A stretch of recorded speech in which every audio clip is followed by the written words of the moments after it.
Welcome to another video.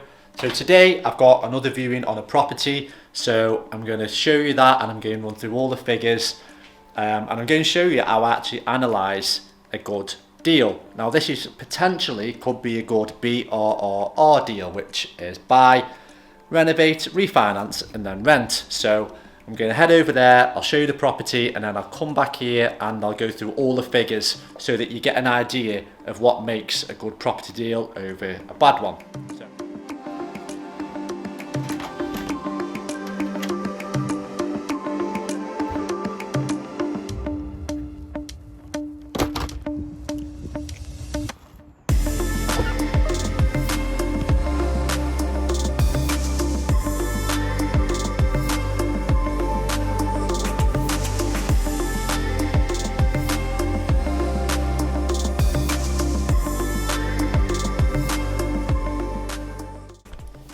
So before we go to the property, I'm just on my way to the gym and then I've got to go to the solicitors to get something signed for the other property that we're almost complete on, and then we'll head over to the house.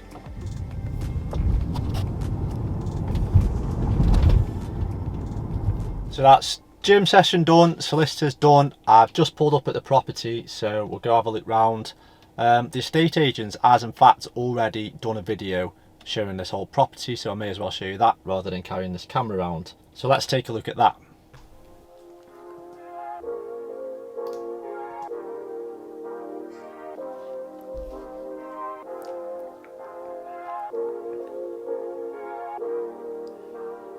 So as you can see, it's a nice sized 2-bedroom terrace with its off-road parking, which always helps.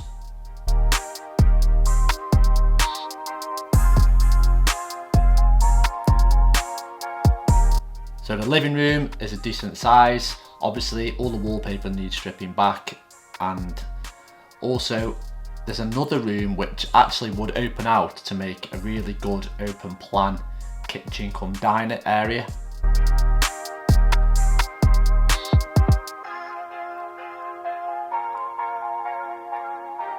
I think the kitchen definitely needs modernising, so I'd definitely buy a new kitchen for this property. But all in all, everything's looking really good. As we see, the master bedroom, it's a really good size with a big bay window. We could definitely work on that and bring it up to a really good standard. Not sure what's going on with this wallpaper, but that'd definitely go. I'd definitely box that boiler in as well, and as you'll see in a minute, I would also probably make the bathroom a little bit bigger and extend into the second bedroom.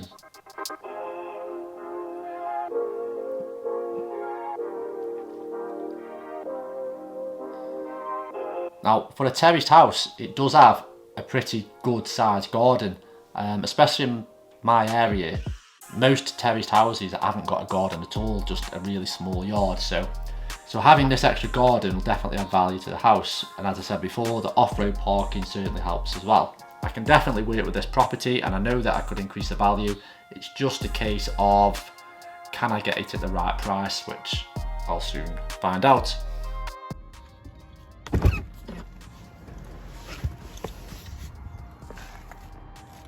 So I'm back in the office now, so we're going to run through the figures and I'll analyse this deal and I'll show you how I actually come to the conclusion of whether this investment property is a good deal or not a good deal. So what I'm looking for is, I want to see if this property is viable in terms of not only making a profit, but is it actually worth my time? Now, some properties you can make 30 or 40k on, and if it takes you 6 months, then it's still a good deal. Whereas some properties, you may only have 10, 12, 15,000 pound profit, but is that profit enough to warrant your time? So let's have a look at this one we just viewed and hopefully we can come to a conclusion in pretty reasonable time. So with BRRR, you're always looking for properties that you can add value to. Now in today's market, it is really difficult to find them because what we found is that people are actually paying over the odds for properties. So if a property is in a pretty bad state and it needs quite a lot of work doing, say 10, 20,000 pounds spending on it, people are still paying the same amount or maybe just a bit under what they would pay anyway when the property was done, which obviously for us investors, it's not a good situation to be in because there's hardly any profit to be made. However, there are still deals out there. It just means you've got to look harder. And also, the fact that you have to pay stamp duty and all the solicitor's fees and the things that come with it often means that the deal is not viable. So always be sure to account for these fees when doing your calculations. So having just viewed this property, I did actually really like it, and I think it's a really good opportunity to make this a really nice house. I mean, the whole thing needs doing. The carpets are from like 1900 dot, and there's some strange smells in there, but overall it's a really good property as an investment opportunity to buy, to renovate, then refinance, and then actually pull a lump sum of our money out. So I'm going to go through the actual figures now so that we can assess this deal and hopefully we can make an offer. So let me explain the numbers involved with this property. So firstly, the asking price is £100,000, so I'll base the figures on 100k. Now, I believe the end value could possibly be maybe £130,000 to £135,000, but obviously there are a lot of fees and other things to consider, so we're going to look at that now.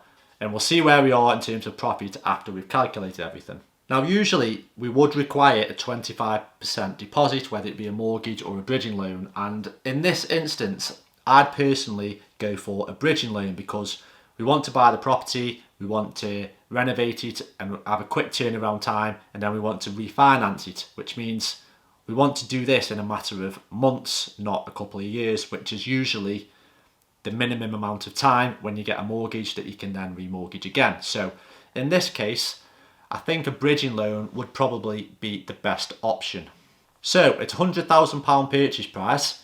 We'd have a deposit of £25,000 and the bridging loan of £75,000. I've also estimated that the cost of the bridging loan will probably be around £2,000. We then have a £500 broker fee. I've calculated the solicitor's fees at around £1,700, and also don't forget the stamp duty, which is £3,000. So the total cost we're looking at for this property is £107,500. So all we need to do now is estimate the end value once we've renovated the property, and also the actual costs it's going to cost us to do all the work. Now, without doubt, these are the two most important figures that you will use, and if you get them wrong by just a few percent, it could be the difference between you making a profit and making a loss. So it's really, really important that you spend time and have the knowledge and know-how to actually estimate these two figures. Now, this really is the hardest part about the whole BRRR strategy, because if you get either of these two numbers wrong, then you could be wasting a hell of a lot of time, let alone money.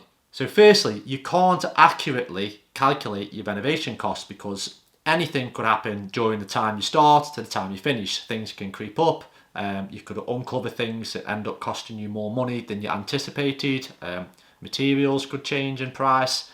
Anything could happen really. So you can't give an accurate, or you can't have an accurate assumption of how much it's going to cost to do up the property. Therefore, you have to use your experience or get the experience of a builder and actually estimate the final costs. And secondly, you also need to estimate the end value of what the property is going to be worth once you're done. And again, this isn't set in stone and it's not a fact. You can even ask the estate agent and they can give you an estimation, but nobody can give you a final true value. So in this instance, with this property, to be honest, there's not a lot to compare it with because along that row of houses, they haven't really sold any in the last year or two. There was some sold 3 or 4 years ago, which obviously the market was a lot lower then, so it's difficult to compare. Also, this house is in need of a lot of modernisation. Some houses are done to a decent standard. There aren't actually any that have done to a really high standard around this area, so again, it's difficult to put an end value on the property. Also, the market could move in between the time it takes you to renovate and the time it takes to refinance. As we know, recently the property market has gone mad. Prices have increased a hell of a lot, so it wouldn't surprise you if they either continue to go up, or they could even come down, or they could be stalemate, you just don't know. And it's for this reason why you can't actually give an accurate value once a property is complete. So, using a bit of local knowledge and a bit of experience, I'm going to have to estimate the end value of this property. And I've come up with a figure of around 130,000 to 135,000. Now, I did ask the estate agent to show me round, and she estimated around 140,000, but to be honest, I think that might be a little bit optimistic, if I'm honest. Now, I personally like to be a bit more conservative, because if you go out there expecting to get the highest top price, then you're probably going to be disappointed when you don't. Now, another thing to consider when refinancing a property rather than flipping and selling it is that when selling a property, you could easily, well, not easily, but you could get a buyer that really, really likes a property and they're willing to pay over the asking price, or maybe there's 2 or 3 potential parties wanting to buy it. They could outbid each other, and you could easily sell this property for 150,000, for example. Now, the problem with refinancing to take your money back out, the value is not based on what somebody is willing to pay for it. It's based on what the lender values it at. So this means that when you refinance and get a buy-to-let mortgage on this property, the lender will get it valued, and more often than not, the value will actually be a little bit lower than it actually is, because the lender has to cover their backs as much as possible. So more often than not, they will actually give you a lower value, which in our case is not good, but you do have to take this into account when working out your calculations and doing your analysis on a deal. So yeah, this is quite risky because you're relying on somebody else's opinion. Now, they might come in and value this property at 125,000, whereas I valued it at 135. So this is a £10,000 difference, and that £10,000 can mean all of your profits completely gone. So getting back to the important things, the 2 estimates that I mentioned are the renovation costs and the end value of the property. So I've estimated the total cost to get this house in a really, really good condition is around £12,000. So taking into account these renovation costs, that gives us a total cost for this property, including all the fees, renovation costs, stamp duty and everything. That's a total cost of £119,200.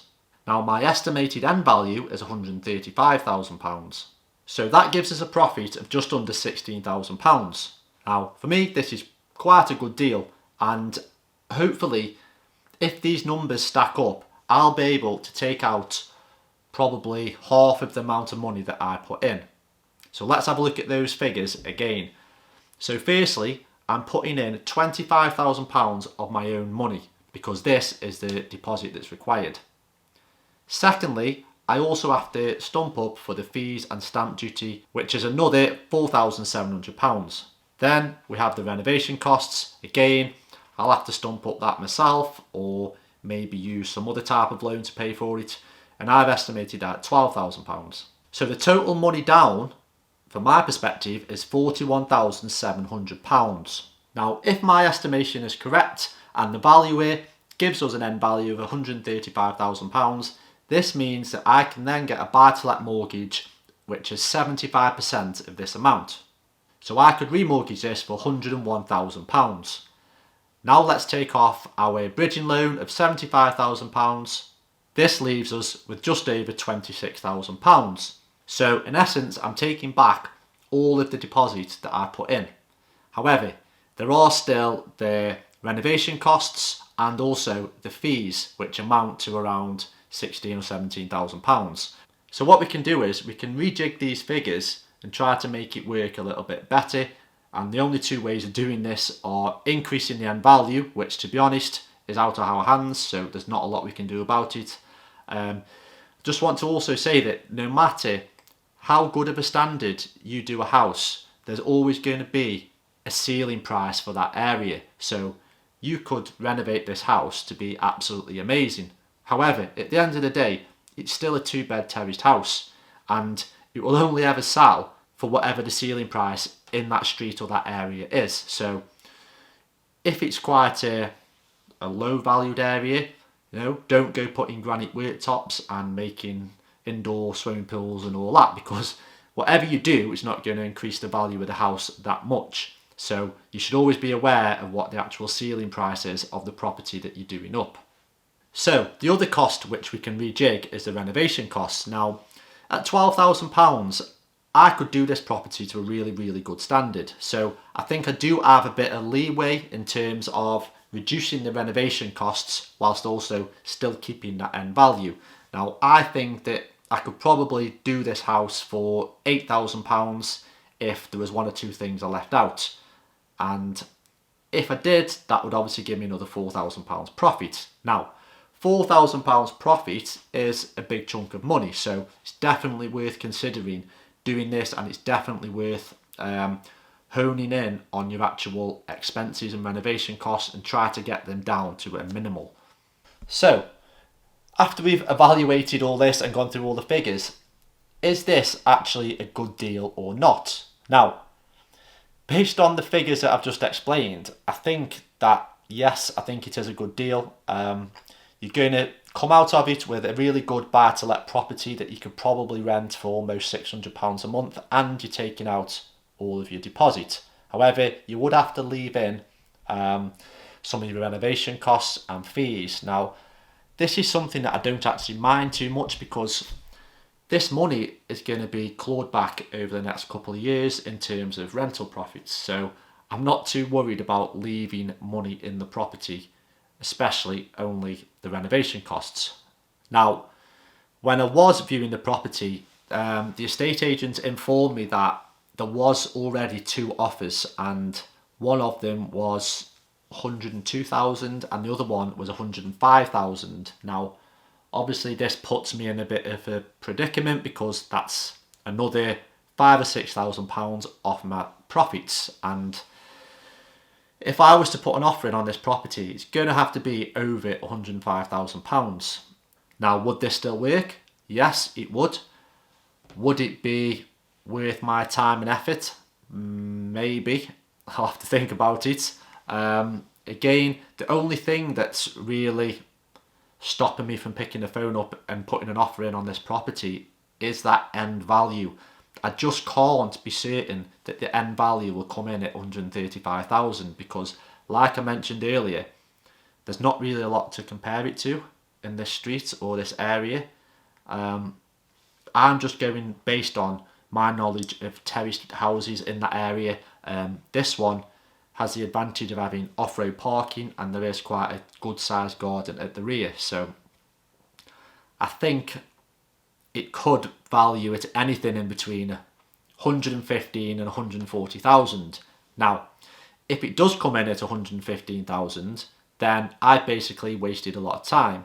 So I am going to have to have a really, really good think about this one, and I'll definitely keep you updated. But I hope from this video that you can actually see how to evaluate and calculate your costs when looking at a BRRR deal, and also hope you realise that not everything can be calculated accurately. You are at some point going to have to estimate costs, estimate end values, and also use your local knowledge.